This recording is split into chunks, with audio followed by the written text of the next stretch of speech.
think you can hear me now.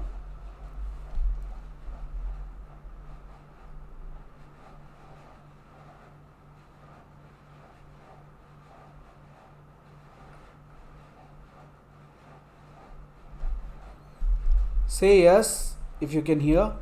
Say no if not. So, okay, Ashish says yes, he can hear. Okay, great. Then the problem is solved now because while I was setting up my table, my microphone fell down, and maybe that's why. Then I had to change the microphone now. This is a desktop microphone, and anyway, the sound should be okay. So, direct and indirect teaching. Okay, great. So direct and indirect instruction are two different teaching styles. So instruction, remember, we are focusing on the other words, but they can ask in different way. Like they might ask instruction or learning or teaching. So both direct and indirect teaching, uh, direct and indirect can be teaching, instruction or learning, and these are two different styles, teaching style used in classroom. So teaching is hard work, no teacher will ever deny this. One of the biggest challenge of teaching is deciding your approach to material. So here as Ayush and Ashish is there, so Ayush is uh, taking how he will uh, apply direct teaching, and Ashish will apply indirect teaching here. So let's see whose teaching style is more effective. So direct instruction is, we are beginning with direct instruction or direct teaching. It is an instruction where teachers use explicit teaching approach to teach a specific skills to student.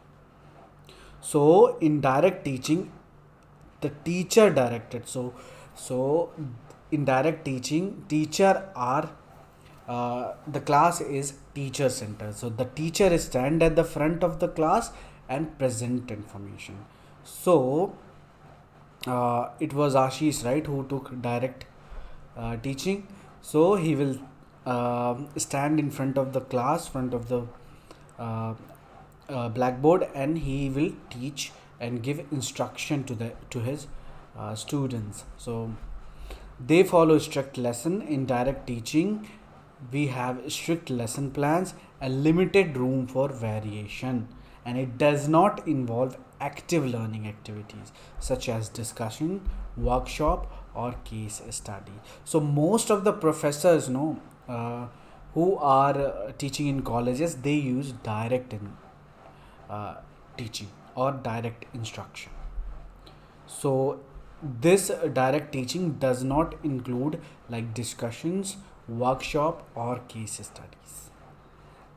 And two, we just here direct instruction has several critics who believe it has a little room for personalization or adaptability.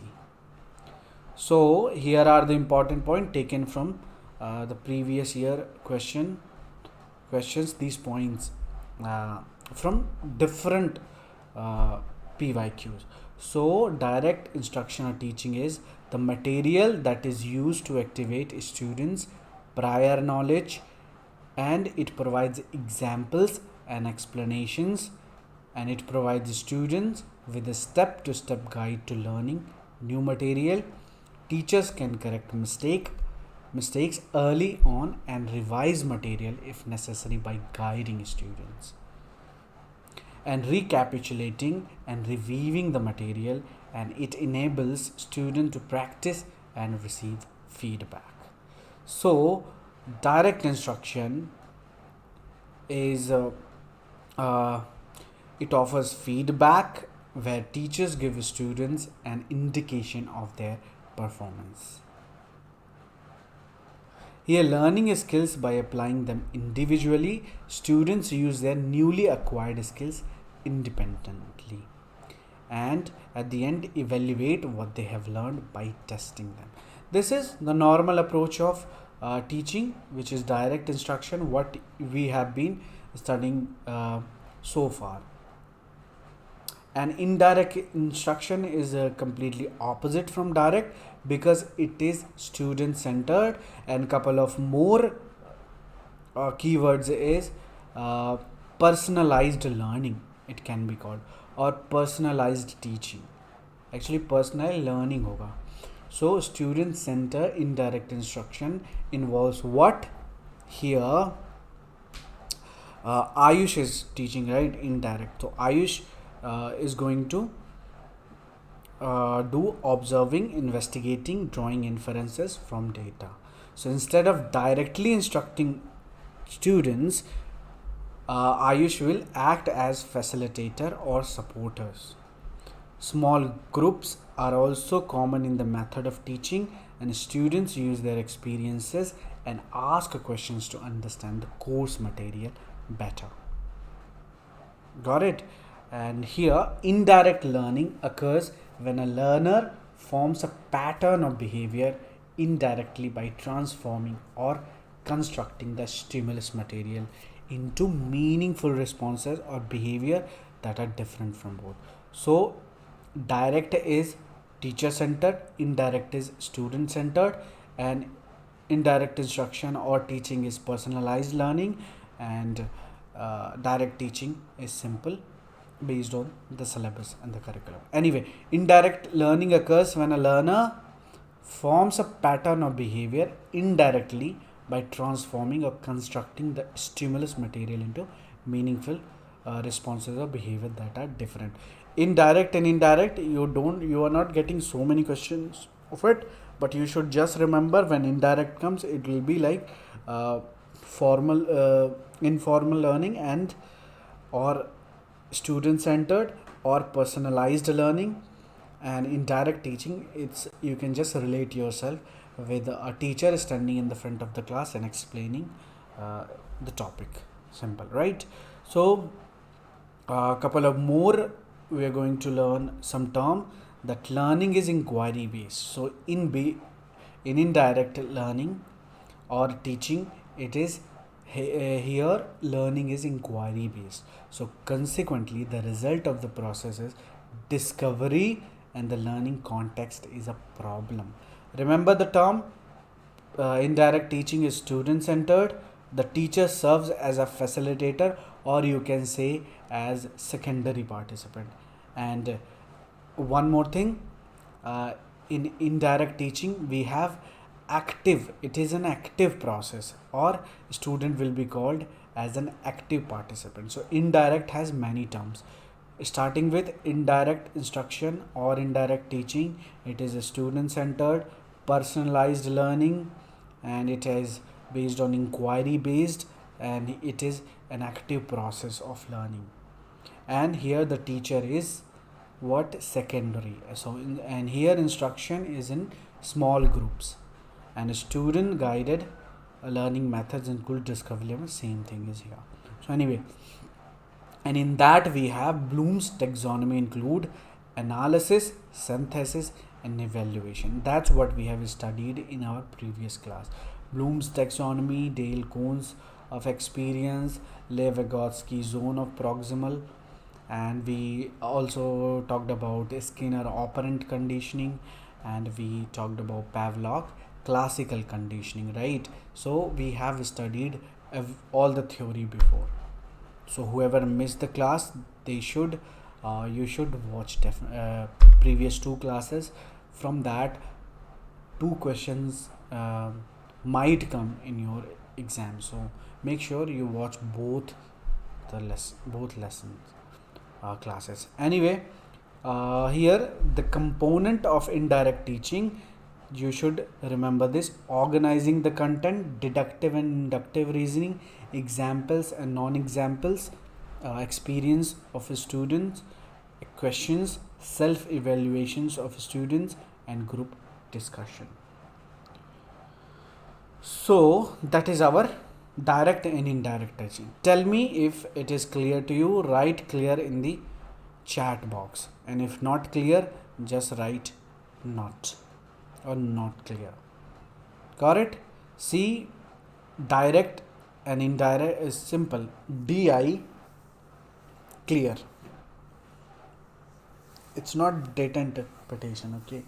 So anyway, characteristics of teaching, that is our next thanks topic to discuss. And characteristics of teaching, it all depends on what you know and about your judgment, your reasoning, and of course your common sense that we need. So anyway, here I've charted out from Ramsden that these are the characteristics of a teaching. So remember, first thing you should remember, that teaching is a triadic process, right? In triadic, what include? It includes teacher, student, and the curriculum or subject. So this is teaching is triadic process, and teaching and learning both are continuous process. And here some of I have just got from many resources this one. So we'll just begin with the first, the desire to share your enthusiasm for the subject with students.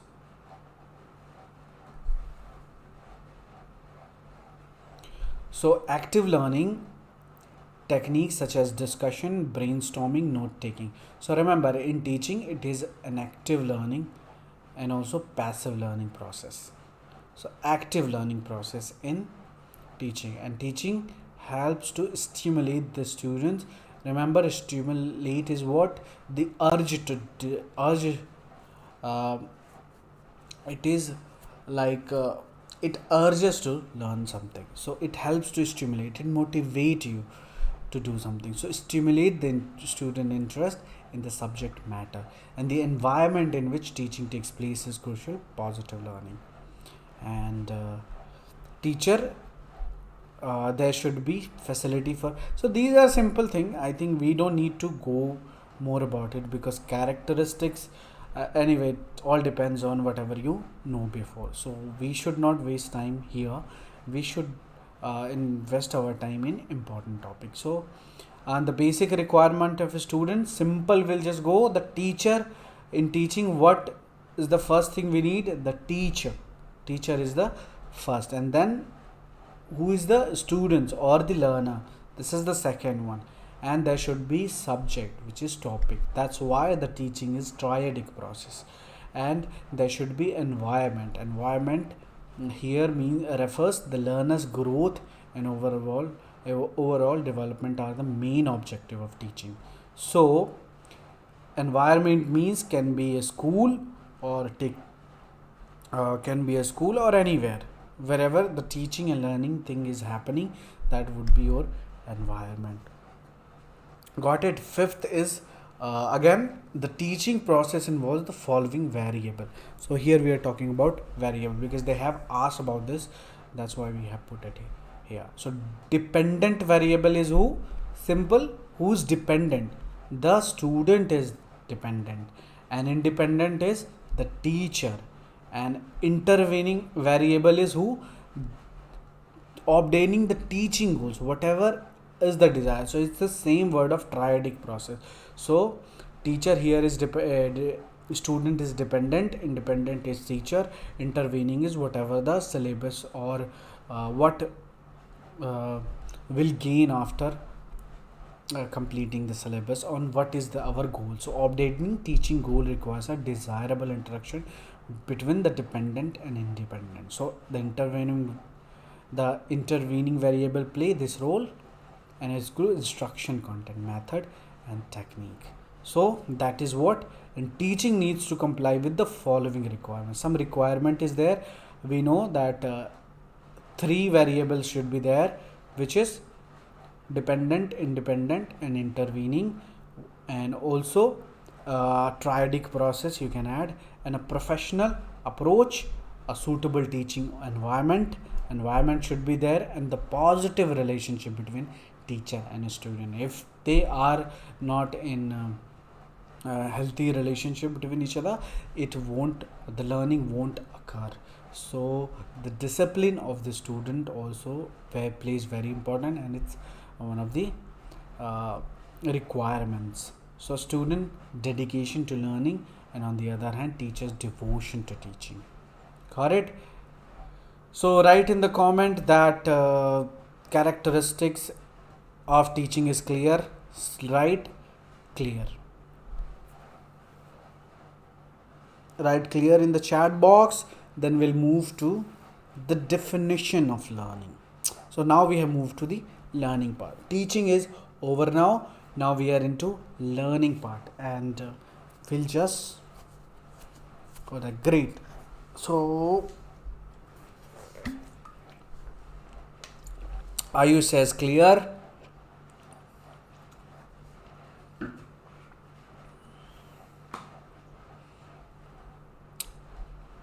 So where is Priya, Anjali, Vidya, and Kirti, Sangeeta?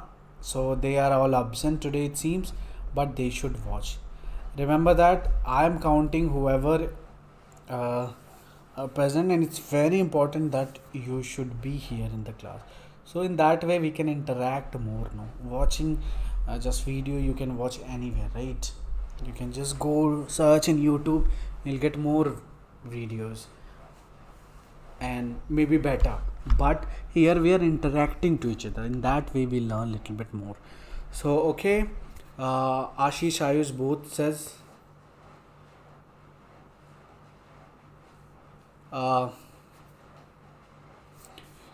so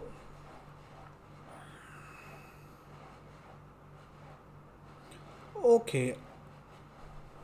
So it seems Ayush is Priya itself. Anyway, great. Maybe she has the subscription in that account. Anyway, definition of learning is, now we are talking about learning. So here learning refers to acquiring new understanding. So simple, we don't have to pay more attention. Learning is whatever we learn, and to acquiring new understanding, knowledge, behavior skills. This is just definition here. And here we have to the process of learning. It includes 6 interactive components.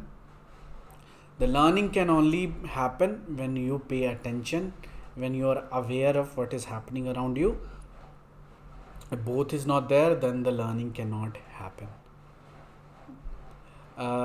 Memory and recollection, language and linguistic. Memory there should be, and recollection, because you remember the first thing, right?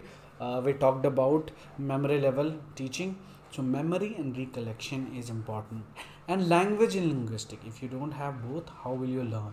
So process and organizing. So processing and organizing should be there. And the graphomotor system, which is writing and higher order thinking. So these are the component of an interactive learning component. So the types of learning here is very important, because they ask this. There are 2 broad categories of learning. You should remember associative and non-associative. You can create code for it.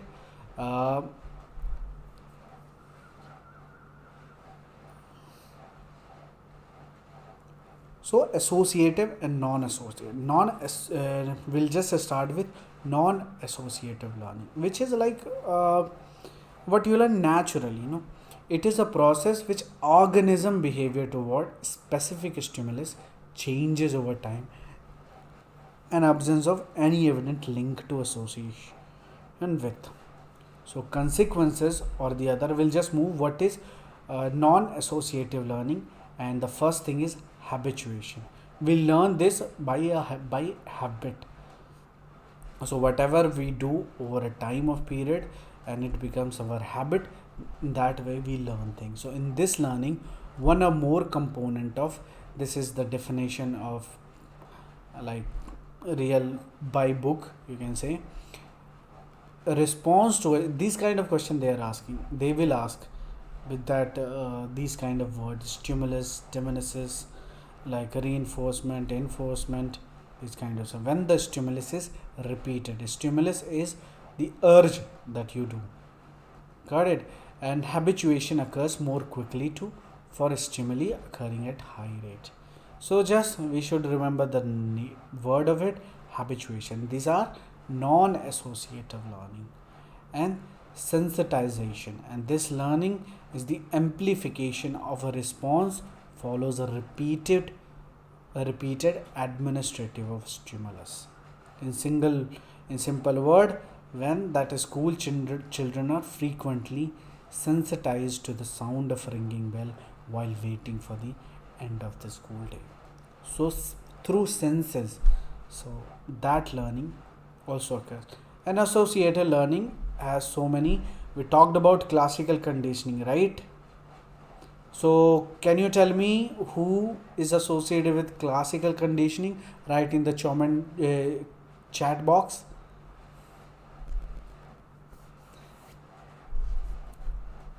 So I just faced a problem with slippery tongue. That question they have asked in previous one, right?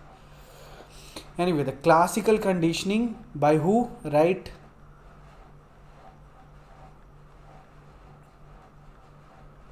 Write in the chat box who is associated with the classical conditioning.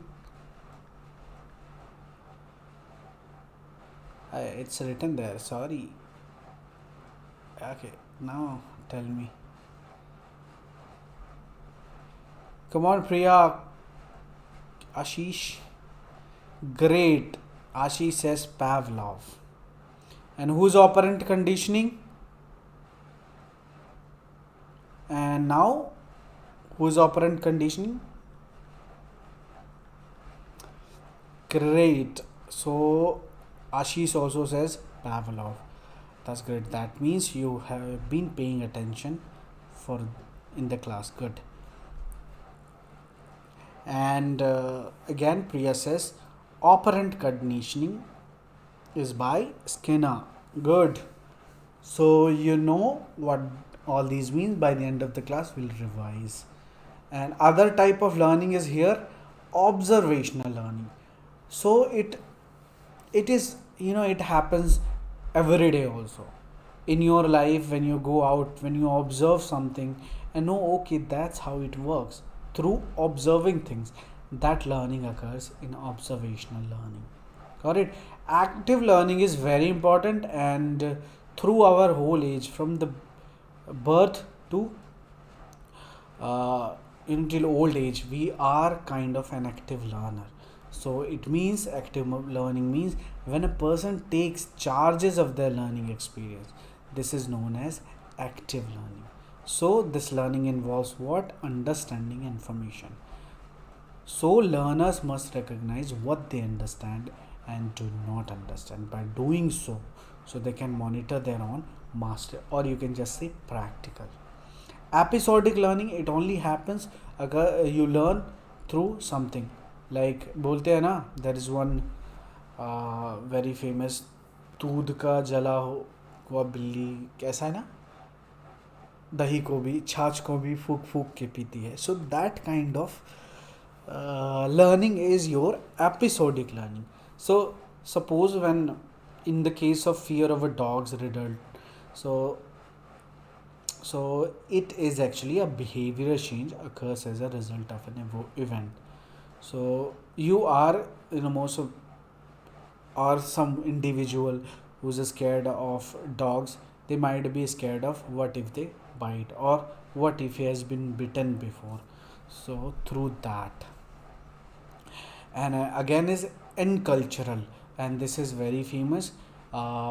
This they asked about inculturation, so that's why we added this point. It is the process by which people learn value behavior that are appropriate or necessary in their surrounding culture. Got it? So when somebody goes to a different place, suppose Ashish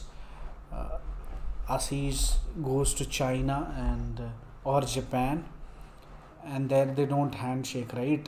They bow, and that's how they say hello and bye, right? Thanks also through.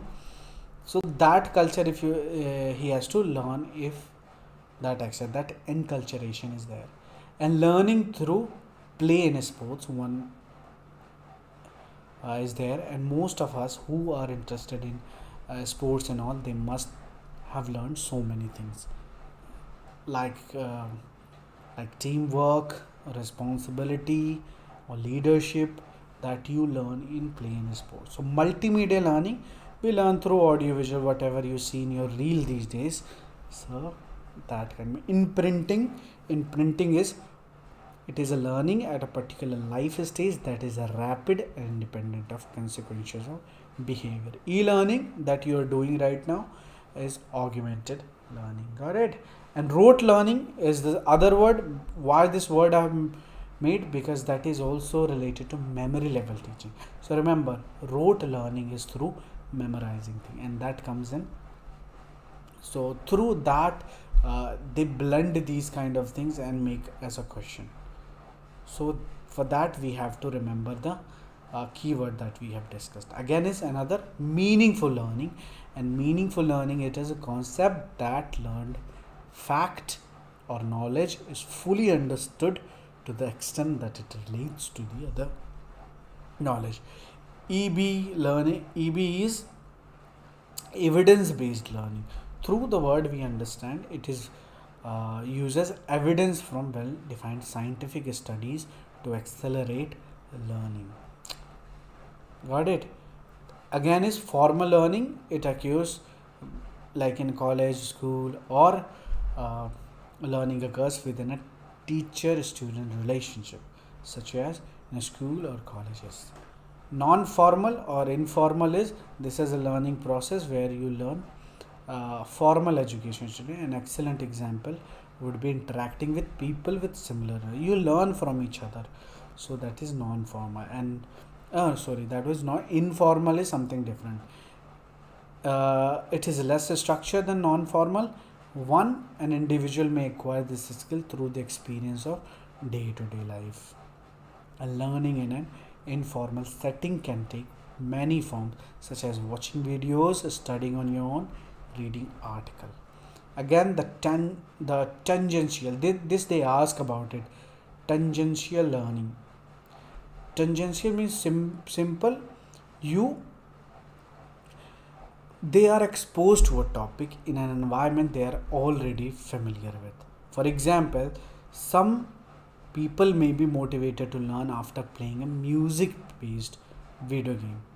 So tangible is, once you experience that thing, and you want to learn that is tangential learning. They asked about this point. Again, the dialogic is simple. You learn from the dialogue, whatever the quote you learn from. So concept based learning, question or teaching. So concept based learning or concept based question or concept based teaching, it is provides a student with concepts, contents and a skill for deep understanding of all subjects. Again, CBI, it is the content based instruction or learning or teaching, whatever you can make out of it. So it is a practical approach to language education, and it is a method of learning second language in which content of information that the student will acquire is organized around the content rather than around a linguistic. So that is content based. Problem based, whatever you learned through solving a problem, and it can be an open-ended problem. So characteristics of learner, here we are going to talk about. Character is simple. It is it can be about like academic, social or cognitive characteristics. So based on that we are going to learn. Here whatever point you see, these points are all based on the previous year.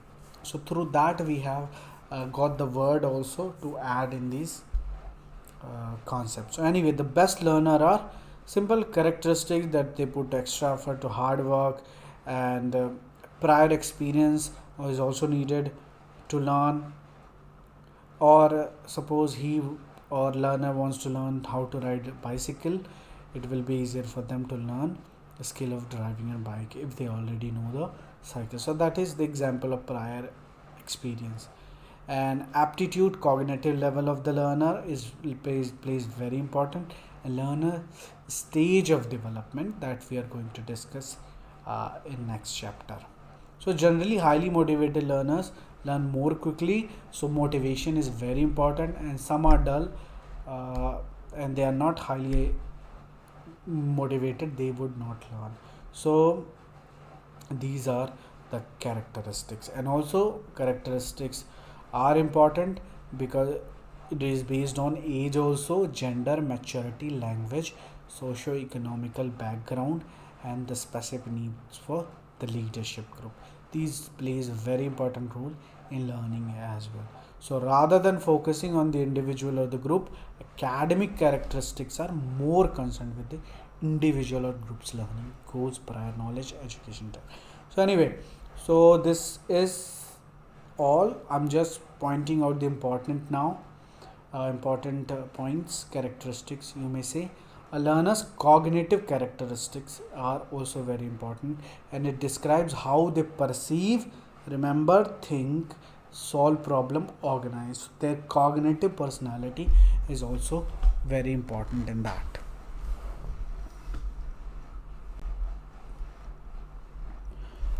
We have again, therefore the feature of learning can be, so here is some of the features, or you can say characteristic. The process of learning involves change.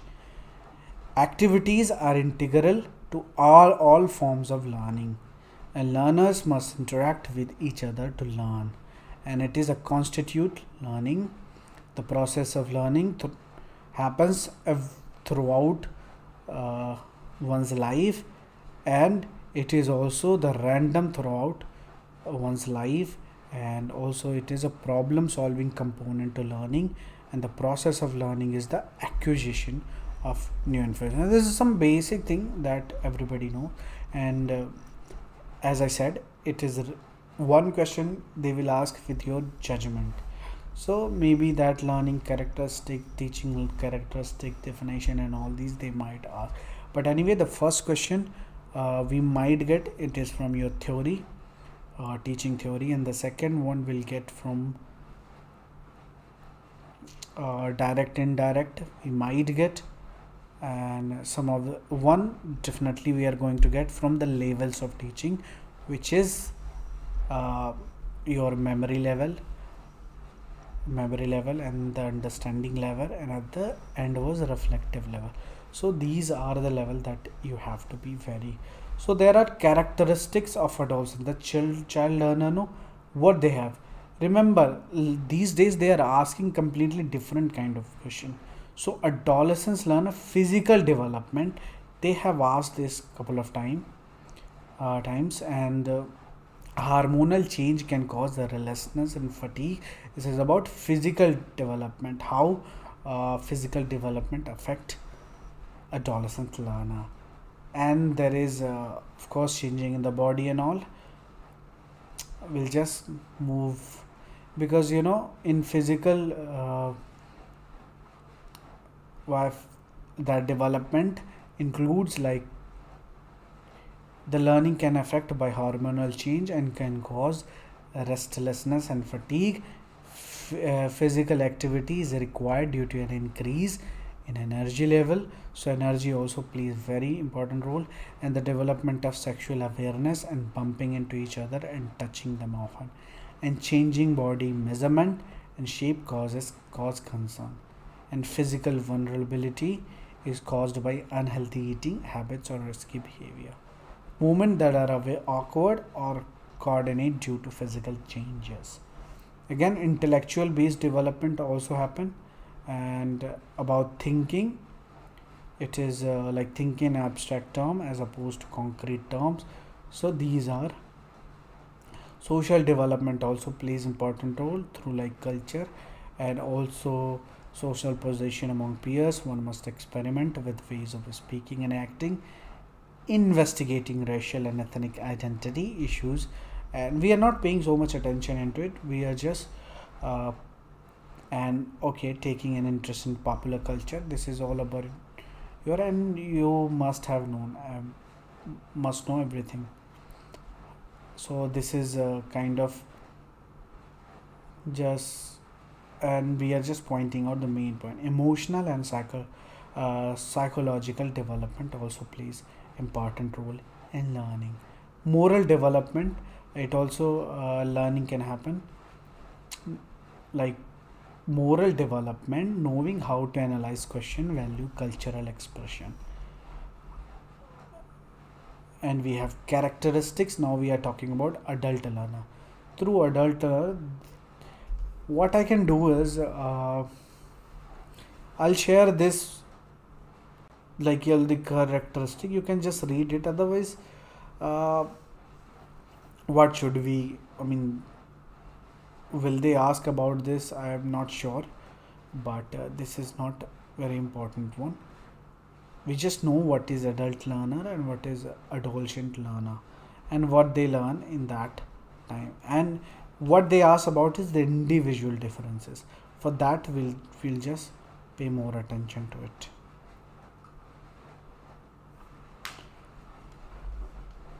So individual differences means what? There are differences. I mean, everybody has are different, right? Priya is different. Ashish is different. I'm different, and every individual have their differences, and it can be maybe Priya is psychologically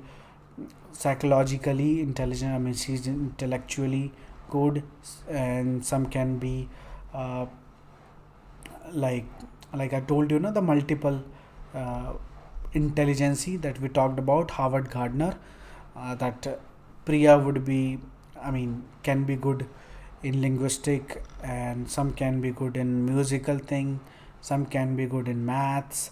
So they everybody has different, but if you put everybody in one class, how will you judge? So these differences plays very important role in learning. So here we are talking about uh, it can be physical abilities, knowledge, or habits, personality, characters, and also which culture they belong. In some culture we are not supposed to learn particular thing, and in another culture it's acceptable, and these kind of thing plays very important role. And also food and economic, socio-economic is also important, plays important part, because sometime a rich student goes to good school, and poor goes to a normal school. Like these are social differences which plays important, uh, differences between students. So that is why we have the point individual difference. I hope you understand what is individual differences, and here we just classified this by that individual differences can be age, traits, sex, race, and social class. It can also be differences between physical, mental, cultural, social characteristics. So I hope you got the general idea about what is difference individual, and based on that they will ask at least maybe one question, or they might ask one point based on that also. So make sure you understand what is individual differences, and there could be several type of learner. So based on demographics is the different age, gender, and place. So some learner are can be different, belong to a different age. Maybe some learner are adolescents, adult, right? And based on gender also, like male and female, places, and etc. And based on different modalities, like some are good at visual, auditory, kinesthetic, and based on their cognitive approach also. Got it? And physical appearance also plays an important role, like some is very thin or very heavy and all. So intelligence also plays important, and the attitude toward learning also. And individual differ in ability as evidenced by achievement test, These differences are very much visible in reading, writing, and learning mathematics. And motor ability, sex, racial differences. Again, we talked about economical status, interest, emotion, personality. These all. Got it? So we have finished uh, individual differences. Clear. So we'll just start discussing about factors affecting teaching, and we still have like 50 pages to go now, and maybe soon we'll be able to. Tomorrow we'll be able. I think we can finish tomorrow. It's only 50 more pages, right? And then we have to do mock test on teaching and the teaching aptitude. Right, clear in the chat box.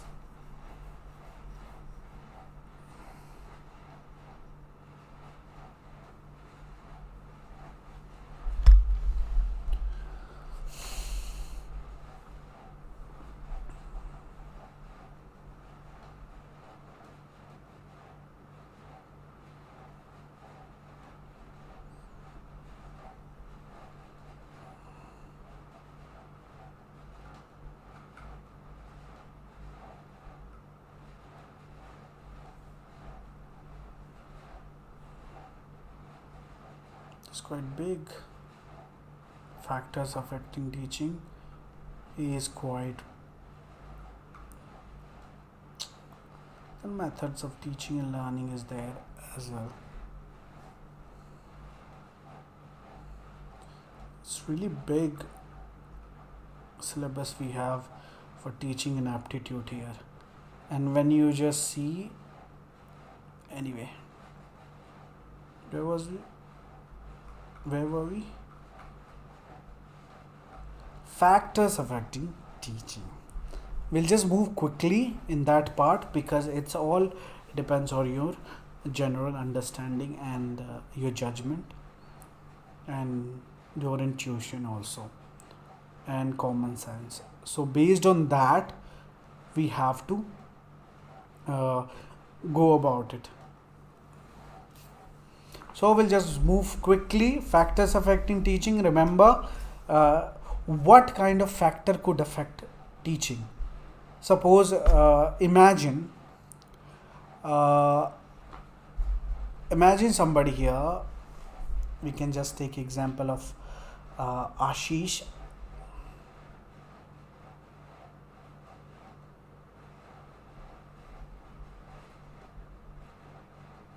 So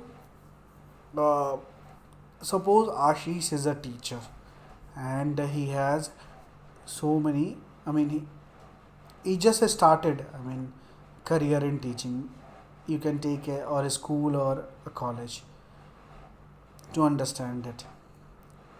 And Ashish enters the classroom for the first time. What he sees, students are, for like there is first we are talking about related to teacher. So we are not taking example of Ashish because he might feel bad about it. So factors affecting teaching also very pleasant. Suppose a teacher is not well qualified. What the learning cannot happen properly, right? And here the teacher is deciding factor which affect teaching. The teacher, as we know, are the pillars of their students. They play the most critical role in the students' life by providing support, boosting their confidence, guidance student in the right direction. So teacher are very important. Teacher has to be strong, his personality should be good, and he should inspire student. That is very important process. So factors affecting teaching related to teacher. So it can be good and also it can be poor. So remember that factors affecting teaching related to teachers are there, and we have some points. Teachers' knowledge of the subject matter plays very important role. if one teacher is good at something and is teaching something else, what do you expect? You won't learn much from that, right? And teachers teaching skills pays plays very important role, because teacher sometime he has to adapt the particular skills of teaching, and that's why the point I mentioned here. And the teacher's qualification, and that plays a really important role in teaching. If the teachers are not qualified to teach particular thing, how do you expect he will teach students? So anyway, the teacher's experiences plays very important role. The experience is mandatory, and also new teacher will teach few things, and maybe experienced teacher will know better how to interact with students.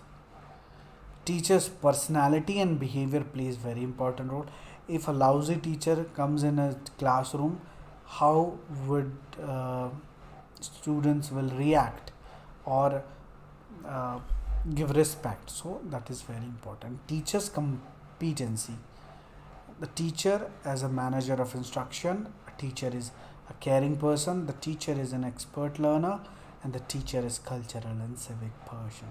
And the teacher's enthusiasm plays very important. If some teacher are teaching very low, like you can imagine, like me, sometime I teach very uh, with a less enthusiasm, but I try to be. So that's the learning process, right? So teacher's enthusiasm is very important, and he should know when to speak loud and when to speak uh, calm. As a factor, learner. And now here we are talking about learner.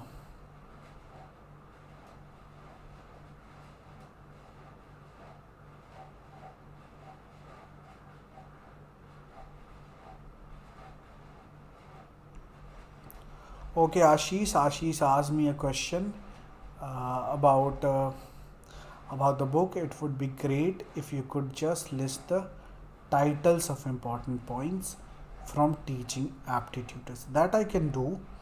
I just will just talk. We'll just discuss this in our WhatsApp group, and I will write every day the important points that they might ask. Anyway, here we come to the factors affecting teaching related to learner. Is learner's ability plays very important role, and here the learner's genetics and epigenetics. Some learner are actually, the learning is associated with their genes also. Some because some of their parents or genes are good at learning, and some can have learning disorder also. So learning genetics and epigenetic plays very much. Sometimes singers children can have natural gift of music, or the IQ also plays very important role. And the learner's socio-economic and physical condition, again, poor nutrition, fatigue, and poor physical health can all hinder in learning, as can inadequate lighting and ventilation at home.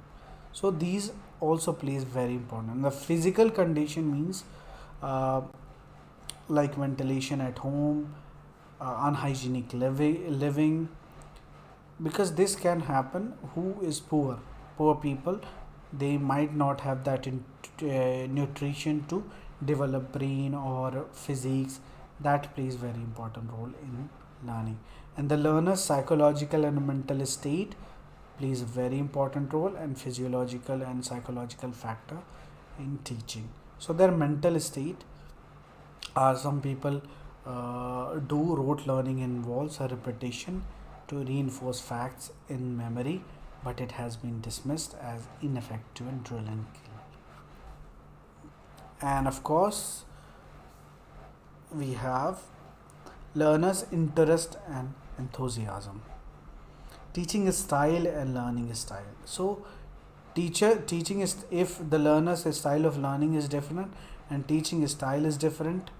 The teacher's teaching style is different. How will they cooperate with each other? That also plays very important. On learners' age and maturity also plays quite uh, essential role, as mental ability and potentiality grows with age. Learning efficiency increase up to the point and decline. A learner's type, and we have already discussed right before learner's type, or maybe in upcoming we have. So learners type are adolescent learner, some are adult learner. So these are learners type that we have, I think, discussed. Now we are going to discuss about factors affecting teaching related to support material. And with the point, if I just point out, you will just have uh, a general idea about it. So factors affecting teaching related to support material is,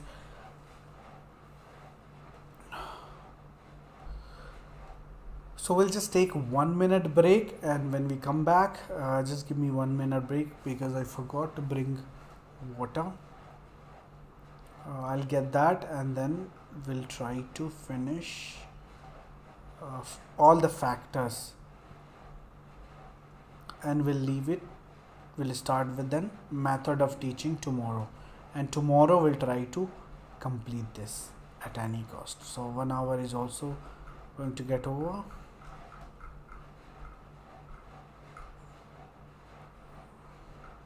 Support system, right here we were here.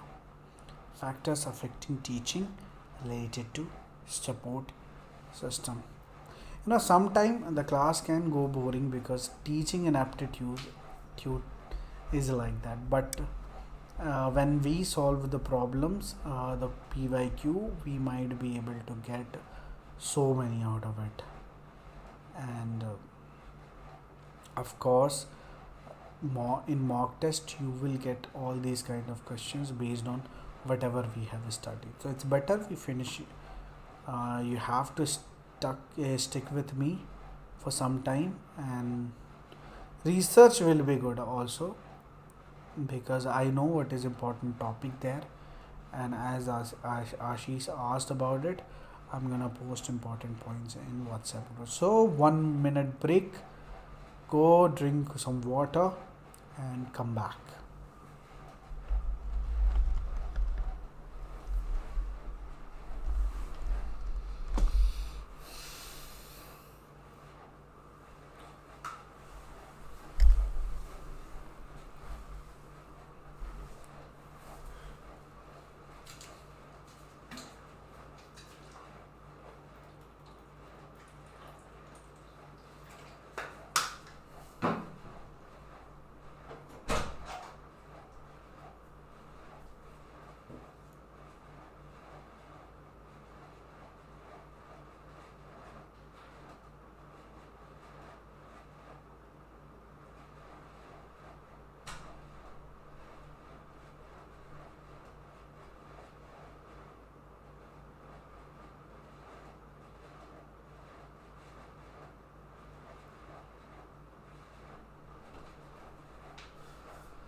Okay, great. I'm back.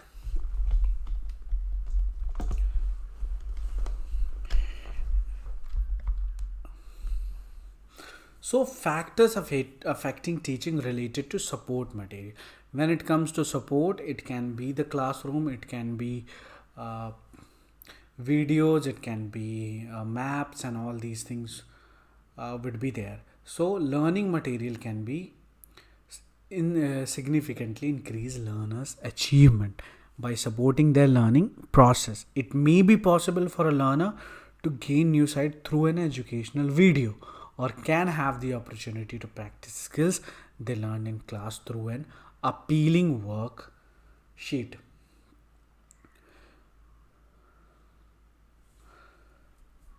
So the instructional material provide students with a stimulating environment for learning.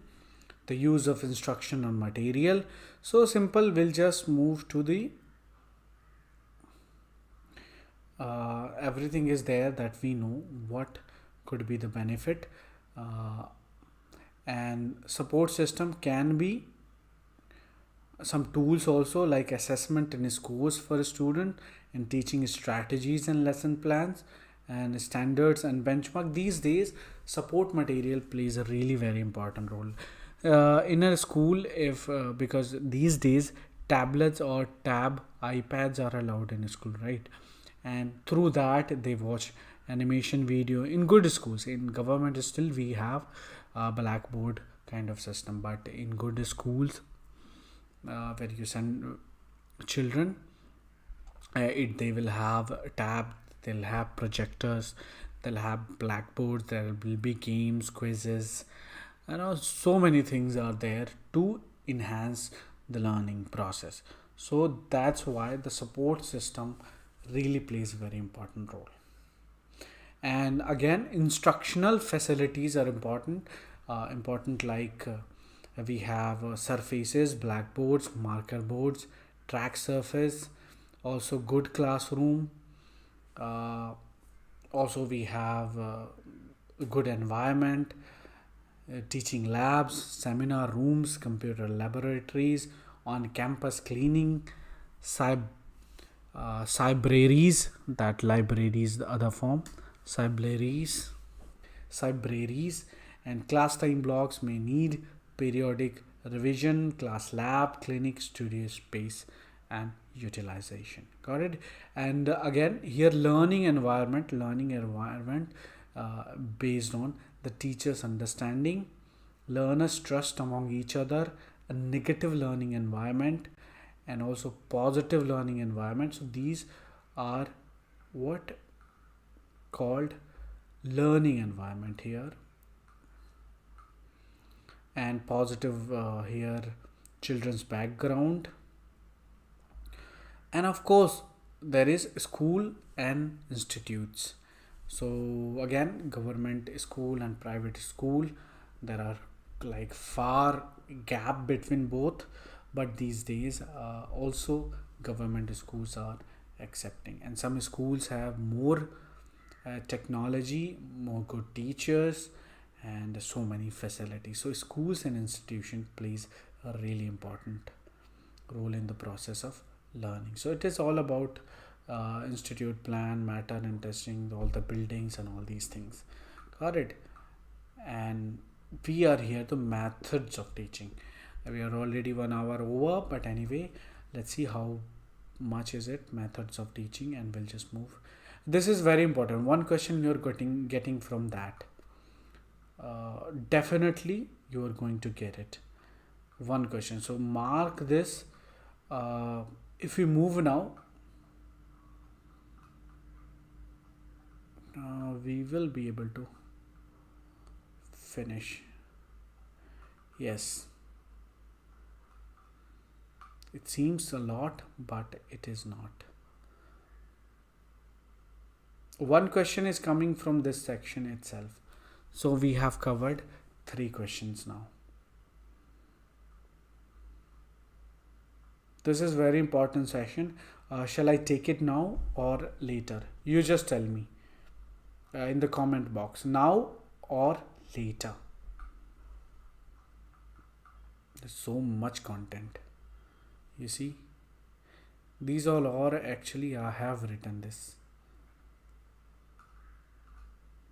So tell me now or later in the comment box quickly.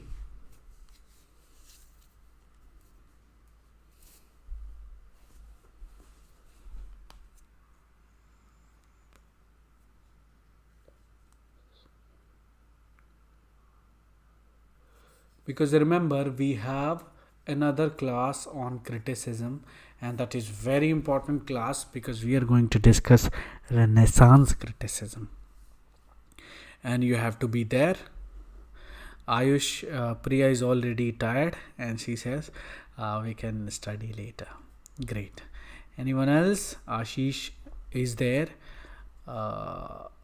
Anyway, I can see only Priya online, and other might have already gone anyway.